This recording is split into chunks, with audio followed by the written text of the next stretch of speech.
الحمد لله رب العالمين والعاقبة للمتقين والصلاة والسلام على رسول الكريم أما بعد فأعوذ بالله من الشيطان الرجيم بسم الله الرحمن الرحيم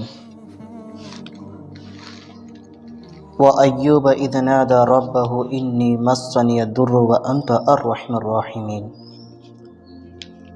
صدق الله العظيم وصدق رسوله النبي المتين الكريم وعلى آله وأصحابه أجمعين برحمتك يا أرحم الراحمين إن الله وملائكته يصلون على النبي يا أيها الذين آمنوا صلوا عليه وسلموا تسليما اللهم صل على سيدنا شفينا حبيبنا نبينا مولانا محمد وعلى آل محمد طب القلوب والدوائها وعافيتنا بداني والشفائها ونور الأبصار والضيائها وآله وصحبه دائما أبدا سرمدا.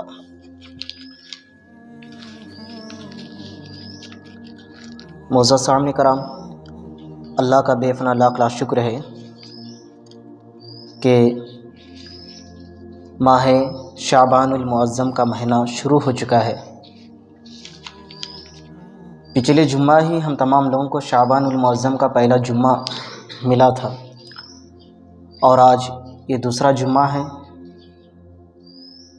انشاءاللہ تبارک و تعالی یہ جو مہینے چل رہے ہیں بہت مقدس، بہت برکت، بہت رحمت والے مہینے چل رہے ہیں۔ اللہ کے بارگاہ میں دعا کرتا ہوں کہ اللہ رب العزت اپنے حبیب کے صدقے، پنجتن پاک کے صدقے اس ماہ شعبان میں خوب عبادتیں، ریاضتیں اور سنت کے پابند رہنے کی توفیق عطا فرمائے۔ اپنے حبیب کے صدقے ہم تمام لوگوں کو گناہوں سے نفرت، نیکیوں سے محبت کرنے کی توفیق عطا فرمائے۔ پنجتن پاک کے صدقے، اس ماہ شعبان کے صدقے اور صحابہ کرام کے صدقے، جس طرح صحابہ کرام رمضان مقدس آنے سے پہلے اسی مہینے میں تیاری کر کے نمازوں کے پابند کرتے تھے، اسی طرح ہم تمام لوگوں کو صحابہ کرام کے طریقے پہ چلنے کی توفیق عطا فرمائے اور ہم تمام لوگوں کے رزق میں، دولت میں، کھیتی کھلیاں، دکان مکان میں، گھر کی روزی روٹی میں خوب خیر و برکت عطا فرمائے۔ آمین آمین یا رب العالمین برحمتک یا ارحم الراحمین۔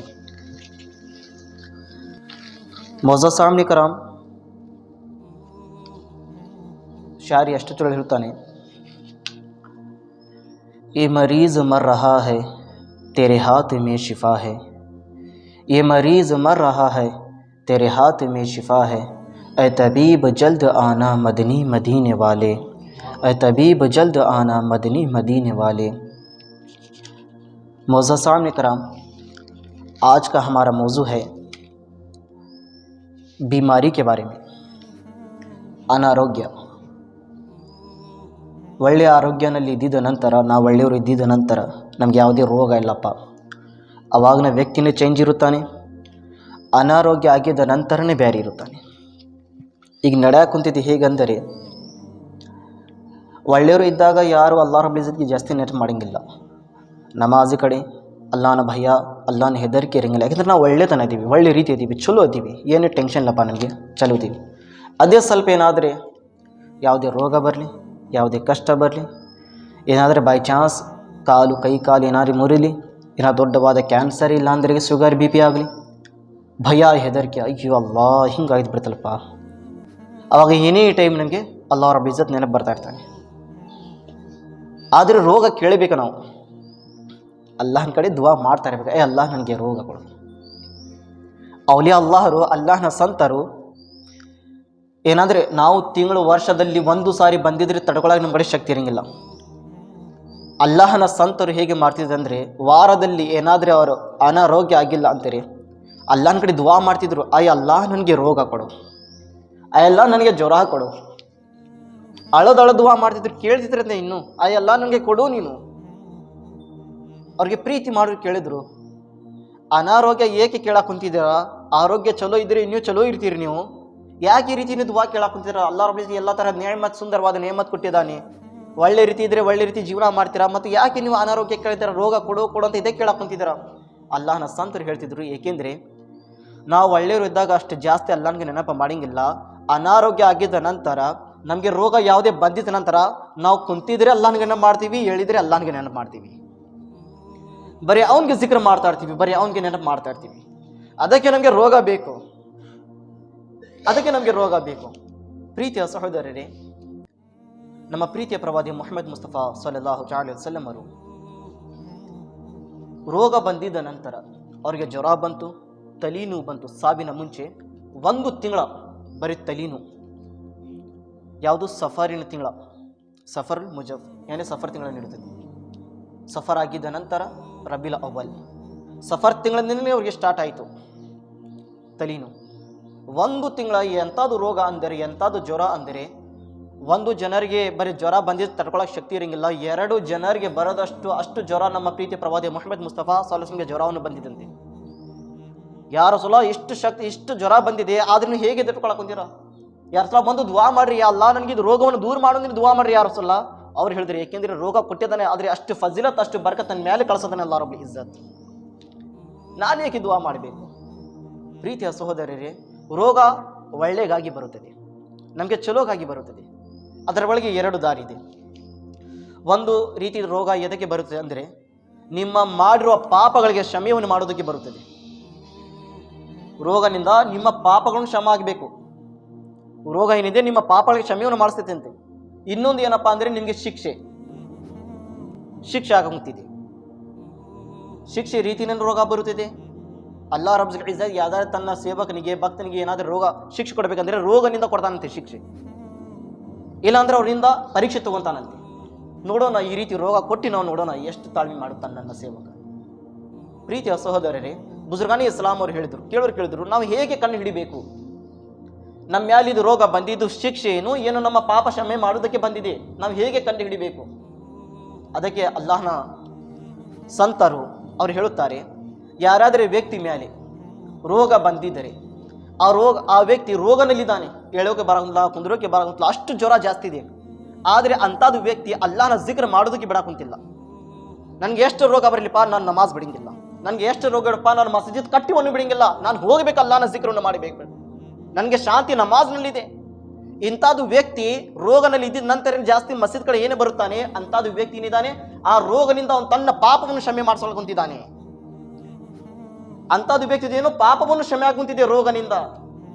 ಈಗ ಇನ್ನೊಂದು ಮತ್ತು ಬುಜುರ್ಗಾನ್ ಇಸ್ಲಾಮಿ ಹೇಳಿದ್ರು ಅಲ್ಲಾಹನ ಸಂತರು, ಅದೇ ಏನಾದರೂ ವ್ಯಕ್ತಿ ರೋಗನಲ್ಲಿದ್ದಾನೆ, ಜ್ವರ ಜಾಸ್ತಿ ಇದೆ, ನಡ್ಕೊಂಡು ಹೋಗಕ್ಕೆ ಬರೋಕ್ಕೆ ಶಕ್ತಿನೇ ಇಲ್ಲ, ಆದರೆ ಬೇಜಾರು ಮಾಡ್ಕೊಂಡು, ಇಲ್ಲಪ್ಪ ನಾನು ಮಸೀದ್ನಲ್ಲಿ ಹೋಗಿಲ್ಲ, ಇಷ್ಟೆಲ್ಲ ಮಾಡಿದ್ದೇನೆ, ಆದರೆ ಮಾಡಿದ್ರೆ ಏನು ಉಪಯೋಗ ನನಗೆ? ನಾನು ಅಂಥದ್ದು ಏನು ತಪ್ಪು ಮಾಡಿದ್ದೀನಿ, ಅಂಥದ್ದು ಏನು ಮಾಡಿ ಬಾರಿ ಹೇಳಿ ನಾವು ಮಸೀದ್ನ ದೂರ ಆಗ್ತೀವಿ. ಅಂಥದ್ದು ಜನರಿಗೆ ಶಿಕ್ಷೆಯನ್ನು ಆಗುತ್ತಿದೆ. ಪ್ರಪಂಚದಲ್ಲಿ ಶಿಕ್ಷೆ ಕೊಡೋದನ್ನ ಅಲ್ಲಾಹ್ ರಬ್ಬುಲ್ ಇಜ್ಜತ್. ಪ್ರೀತಿಯ ಸಹೋದರಿ, ನಾವು ಶಿಕ್ಷೆಗಾರ ಆಗಬಾರ್ದು. ಅಲ್ಲಾಹ್ ರಬ್ಬುಲ್ ಇಜ್ಜತ್ ನಮಗೆ ಇದು ಒಂದು ನಿಅಮತ್, ರೋಗ ಕೊಟ್ಟಿದ್ದಾನೆ, ಅದನ್ನ ನಾವು ತಾಳ್ಮೆ ಮಾಡ್ಕೊಂಡು ನಾವು ಮಸೂಜಿದನ್ನು ಬಿಡಬಾರ್ದಪ್ಪ, ನಾವು ಬರೋಣ ಅಲ್ಹಮ್ದುಲಿಲ್ಲಾ. ಪ್ರೀತಿಯ ಸಹೋದರರೇ, ನಾವು ಹದೀಸ್ ಮುಬಾರಕವನ್ನು ಕೇಳ್ಕೊಂತ ಹಜರತ್ ಅಯ್ಯೂಬ್ ಅಲೈಹಿಸ್ಸಲಾಂ ಅವ್ರ ಮೇಲೆ ರೋಗವನ್ನು ಬಂದಿತ್ತು, ಆದರೆ ಎಷ್ಟು ತಾಳ್ಮೆ ಮಾಡಿದ್ರ ಬಗ್ಗೆ ನಾವು ಕೇಳೋಕೆ ಪ್ರಯತ್ನ ಮಾಡೋಣ. ನಮ್ಮ ಪ್ರೀತಿಯ ಪ್ರವಾದಿ ಮುಹಮ್ಮದ್ ಮುಸ್ತಫಾ ಸಲ್ಲಲ್ಲಾಹು ಅಲೈಹಿ ವಸಲ್ಲಂ ಅವರು ಹಜರತ್ ಮುಆಜ್ ಬಿನ್ ಜಬಲ್ ರದಿಯಲ್ಲಾಹು ತಆಲಾ ಅಂಹು ವರದಿದೆ, ಯಾರಾದರೂ ವ್ಯಕ್ತಿ ರೋಗನಲ್ಲಿ ಇದ್ದಿದ ನಂತರ ಅಲ್ಲಾಹ್ ರಬ್ಬುಲ್ ಇಜ್ಜತ್ ಫರಿಷ್ಠೆಗಳಿಗೆ ಯಾನೆ ಹುಕ್ಮ್ ಕೊಡ್ತಾನಂತೆ. ಫರಿಷ್ಠೆಗಳಿಗೆ ಎಡಗೈನಲ್ಲಿ ಇರುವ ಯಾನೆ ಲೆಫ್ಟ್ ಹ್ಯಾಂಡ್ ಕಡೆ ಏನು ಫರಿಷ್ಠೆ ಇರುತ್ತದೆ, ಆ ಫರಿಷ್ಠೆಗೆ ಹುಕ್ಮ್ ಕೊಡ್ತಾನಂತ ಅಲ್ಲಾಹ್ ರಬ್ಬುಲ್ ಇಜ್ಜತ್, ನನ್ನ ಸೇವಕನ ಪಾಪವನ್ನು ಬರೆಯಕ್ಕೆ ಹೋಗಬೇಡ, ನನ್ನ ಸೇವಕನ ಪಾಪವನ್ನು ಬರೆಯಕ್ಕೆ ಹೋಗಬೇಡ, ಯಾ ಅಲ್ಲಾ ಏಕೆ ಬರಿಬಾರ್ದು? ಏಕೆಂದ್ರೆ ನನ್ನ ಸೇವಕ ಈಗ ರೋಗನಲ್ಲಿ ಇದ್ದಾನೆ, ಅವನು ಪಾಪವನ್ನು ಬರೆಯಕ್ಕೆ ಹೋಗಬೇಡ. ಮತ್ತು ರೈಟ್ ಹ್ಯಾಂಡ್ ಕಡೆ ಏನು ಫರಿಷ್ಠೆ ಇರುತ್ತಾರೆ, ಆ ಫರಿಷ್ಠೆಗೆ ಹುಕ್ಮ್ ಕೊಡ್ತಾನಂತ ಅಲ್ಲಾಹ್ ರಬ್ಬುಲ್ ಇಜ್ಜತ್, ಇವನು ಆಮಲೊಳಗೆ ಜಾಸ್ತಿ ಪುಣ್ಯ ಬರಿ. ಎಂಥದ್ದು ಪುಣ್ಯ ಬರಿ? ಅವನು ಮಾಡೋದು ಪುಣ್ಯದ ಹಕ್ಕಿತ್ತು, ಆದರೆ ಆ ವ್ಯಕ್ತಿ ಮಾಡಿಲ್ಲ, ಆದರೂ ಅವನು ನಾಮಾಯಮನಲ್ಲಿ ಪುಣ್ಯ ಮರುಬರಿ ಅಂತ ಹುಕ್ಮ್ ಕೊಡ್ತಾನಂತ ಅಲ್ಲಾಹ್ ರಬ್ಬುಲ್ ಇಜ್ಜತ್. ರೋಗನಲ್ಲಿ ಇದ್ದಿದ್ದ ನಂತರ ಪ್ರೀತಿಯ ಸಹೋದರ, ನಮ್ಮ ಪ್ರೀತಿಯ ಪ್ರವಾದಿ ಮುಹಮ್ಮದ್ ಮುಸ್ತಫಾ ಸಲ್ಲಲ್ಲಾಹು ಅಲೈಹಿ ವಸಲ್ಲಂ ಹೇಳಿದ್ರು, ಯಾರಾದರೂ ವ್ಯಕ್ತಿ ರೋಗನಲ್ಲಿ ಇದ್ದಿದ್ದ ನಂತರ, ಅನಾರೋಗ್ಯ ಆಗಿದ್ದ ನಂತರ ಅಲ್ಲಾಹ್ ರಬ್ಬುಲ್ ಇಜ್ಜತ್ ಫರಿಷ್ಠೆಗಳು ಕಳಿಸ್ತಾನಂತೆ, ಹೋಗಿ ನೋಡ್ಕೊಂಬಾ ಹೋಗ್ರಿ, ನನ್ನ ಸೇವಕ ಇಷ್ಟು ಜ್ವರನಲ್ಲಿ ಇಷ್ಟು ರೋಗನಲ್ಲಿ ಇದ್ದಿದ್ದ ನಂತರ ನನ್ನ ಬಗ್ಗೆ ಏನು ಹೇಳಕ್ ಕುಂತಿದ್ದಾನೆ. ಇವತ್ತು ಸ್ವಲ್ಪ ರೋಗ ಬಂದರೆ ಸಾಕು, ಅಲ್ಲಾಹು ಅಕ್ಬರ್, ನ್ಯಾಲ್ಗಿನಲ್ಲಿ ಎಂಥದ್ದು ಕೆಟ್ಟವಾದ ಶಬ್ದ ನಾವು ಯೂಸ್ ಮಾಡ್ತೀವಿ, ಬಳಸ್ತೀವಿ, ಅದು ಕೇಳಿದ್ರೆ ಅಲ್ಲಾಹು ಎದಕ್ಕೆ ಬೇಡಪ್ಪ ನನಗೆ. ಪರಮಾತ್ಮಗೆ ಆ ರೀತಿ ನಾವು ಕೆಟ್ಟ ಅಕ್ಷರಗಳು ನಾವು ಯೂಸ್ ಮಾಡ್ತೀವಿ ಅವನಿಗಾಗಿ. ಇಂಥದ್ದು ರೋಗ ನನಗೆ ಕೊಡಬೇಕಾಗಿತ್ತು ನಾವು, ಅಲ್ಲಾಹು ಅಕ್ಬರ್, ತರಹದ ಕೆಟ್ಟವಾದ ಮಾತಾಡ್ತಿರ್ತೀವಿ. ಆದರೆ ಪ್ರೀತಿಯ ಸಹೋದರರೇ, ಒಂದು ಸಾರಿ ನಮ್ಮ ಪ್ರೀತಿಯ ಪ್ರವಾದಿ ಮುಹಮ್ಮದ್ ಮುಸ್ತಫಾ ಸಲ್ಲಲ್ಲಾಹು ಅಲೈಹಿ ವಸಲ್ಲಂ ಜೀವನ ಚರಿತ್ರೆ ಬಗ್ಗೆ ದೃಷ್ಟಿ ಹಾಕಿ ನೋಡ್ರಿ. ನಮ್ಮ ಪ್ರೀತಿಯ ಪ್ರವಾದಿ ಮುಹಮ್ಮದ್ ಮುಸ್ತಫಾ ಸಲ್ಲಲ್ಲಾಹು ಅಲೈಹಿ ವಸಲ್ಲಂ ಏನು ಹೇಳಿದ್ರು, ಯಾರಾದರೂ ವ್ಯಕ್ತಿ ರೋಗದಲ್ಲಿ ಇದ್ದಿದ್ದ ನಂತರ ಫರಿಷ್ಠಗಳು ಕಳಿಸ್ತಂತ ಅಲ್ಲಾಹ್ ಪ್ರೀತಿ ಹೋಗಿ ನನ್ನ ವ್ಯಕ್ತಿಗೆ ನೋಡ್ಕೊಂಬ ಹೋಗ್ರಿ, ನನ್ನ ಸೇವಕನಿಗೆ ಏನು ಮಾಡ್ಕೊಂಡ ನನ್ನ ಸೇವಕ. ಫರಿಷ್ಠಗಳು ಬರ್ತಾರಂತೆ, ಯಾ ಅಲ್ಲಾಹ್ ನಿನ್ನ ಸೇವಕನಿಗೆ ನಾವು ಈ ರೀತಿ ನೋಡ್ಕೊಂಡು ಬಂದಿದ್ದೀವಿ, ಏನು ಮಾಡಕ್ ಕುಂತಿದ್ದ? ಅಲ್ಹಮ್ದುಲಿಲ್ಲಾ ಅಲ್ಹಮ್ದುಲಿಲ್ಲಾ ಅಲ್ಹಮ್ದುಲಿಲ್ಲಾ ಯಾ ರಬ್ಬಿ ಯಾ ರಬ್ಬಿ ಯಾ ರಬ್ಬಿ, ಯಾ ಅಲ್ಲಾಹ್ ಬರೀ ನಿನ್ಗೆ ಕರೆಯಾಕ್ ಕುಂತಿದ್ದೆ, ಯಾ ಅಲ್ಲಾಹ್ ಬರೀ ನಿನ್ಗೆ ನೆನಪು ಮಾಡಕ್ ಕುಂತಿದ್ದ ನಾನು ನಿನ್ನ ವ್ಯಕ್ತಿ, ಯಾ ಅಲ್ಲಾಹ್ ಅಲ್ಹಮ್ದುಲಿಲ್ಲಾ ಬರೀ ನಿನ್ಗೆ ಹೇಳಕ್ ಅಲ್ಲಾ ಅಲ್ಹಮ್ದುಲಿಲ್ಲಾ, ಎಲ್ಲ ತಾರೀಫ್ಗಳು ಅಲ್ಲಾಹ್ಗಾಗಿದೆ, ಅಲ್ಹಮ್ದುಲಿಲ್ಲಾ. ಅಲ್ಲಾಹ್ ರಬ್ಬುಲ್ ಇಜ್ಜತ್ ಫರಿಷ್ಠಗಳು ಹುಕುಂ ಕೊಡ್ತಾನಂತೆ, ನನ್ನ ಫರಿಷ್ಠಗಳು ಈ ಸೇವಕ ನನ್ನ ಜಿಕ್ರನ್ನು ಮಾಡಕ್ ಕುಂತಿದ್ದಾನೆ, ಅದೇ ರೋಗದಲ್ಲಿ ಈ ನನ್ನ ಸೇವಕ ಮರಣ ಹೊಂದಿದರೆ ನಾನು ನನ್ನ ಸೇವಕನ ಸ್ವರ್ಗನಲ್ಲಿ ಕಳುಹಿಸ್ತೇನೆ ಅಂತ ಅಲ್ಲಾಹ್ ಹೇಳಕೊಂತ ಪ್ರೀತಿಯ ಸಹೋದರಿ. ಇದೇ ರೋಗದಲ್ಲಿ ಜಿಕ್ರ ಮಾಡ್ಕೊಂತ ಅವನು ಏನಾದರೂ ಸಾವು ಬಂದಿದರೆ ಸ್ವರ್ಗನಲ್ಲಿ ಹೋಗುತ್ತಾನೆ ನನ್ನ ಸೇವಕ, ನನ್ನ ಭಕ್ತ. ಮತ್ತೆ ಹೇಳಿದ ಅಲ್ಲಾಹ್ ರಬ್ಬುಲ್ ಇಜ್ಜತ್, ಫರಿಷ್ಠಗಳು ಅದೇ ಏನಾದರೆ ಸೇವಕನಿಗೆ ನಾನು ಶಿಫಾ ಕೊಟ್ಟಿದ್ದರೆ, ಎಲ್ಲ ರೋಗವನ್ನು ದೂರ ಮಾಡಿದರೆ, ಅಲ್ಹಮ್ದುಲಿಲ್ಲಾ ಇನ್ಶಾಅಲ್ಲಾಹ್ ನಾನು ಅದಕ್ಕಿಂತ ಜಾಸ್ತಿ ದೇಹಗಳಿಗೆ ರಕ್ತ ಮತ್ತು ಮಾಂಸವನ್ನು ಕೊಡುತ್ತೇನೆ ಅಂತ ಹೇಳ್ತಾನೆ ಅಲ್ಲಾಹ್ ರಬ್ಬುಲ್ ಇಜ್ಜತ್. ಇನ್ನೂ ಸುಂದರವಾದ ಒಳ್ಳೆಯವಾದ ದೇಹ ಮೇಲೆ ಮಾಂಸ ಕೊಡುತ್ತೇನೆ ಮತ್ತು ಒಳಗಡೆ ರಕ್ತವನ್ನು ಕೊಡುತ್ತೇನೆ. ಯಾವಾಗ ಬರುತ್ತದೆ ನಮಗೆ ಇದು ರಕ್ತ? ನಮಗೆ ಇದು ಜಿಕ್ರ್ ಮಾಡಿದ ನಂತರ, ಅಲ್ಲಾಹನಿಗೆ ನಾವು ಒಳ್ಳೆ ರೀತಿ ನೆನಪು ಮಾಡಿದ ನಂತರ. ನಾವು ಹೇಗೆ ನಮ್ಮ ಮೇಲೆ ರೋಗ ಬಂತು ಚಾಲು ಆಯ್ತು ಅಲ್ಲೇ ಒಟ ಅದು ಯಾವುದೇ ತರಹದ ಬಿಡಂಗಿಲ್ಲ, ಆ ರೀತಿ ನಾವು ಮಾತಾಡ್ತಿದ್ವಿ ಅಲ್ಲಾಹನ ಮೇಲೆ. ಮಾಜಲ್ಲ, ಅಲ್ಲಾಹ್ ನಮ್ಮ ಎಲ್ಲರಿಗೆ ಹಿದಾಯತ್ ಕೊಡಿ, ತೌಫೀಕ್ ಕೊಡಿ. ಪ್ರೀತಿಯ ಸಹೋದರಿ, ಯಾವುದೇ ರೋಗ ಬಂದಿದ್ರೆ ನಾವು ತಾಳ್ಮೆಯನ್ನು ಮಾಡಬೇಕು. ಹಜರತ್ ಜಕರಿಯಾ ಅಲೈಹಿಸ್ಸಲಾಂ ಅವರು ಬರೀ ಒಂದು ತಪ್ಪು ಮಾಡಿದರು.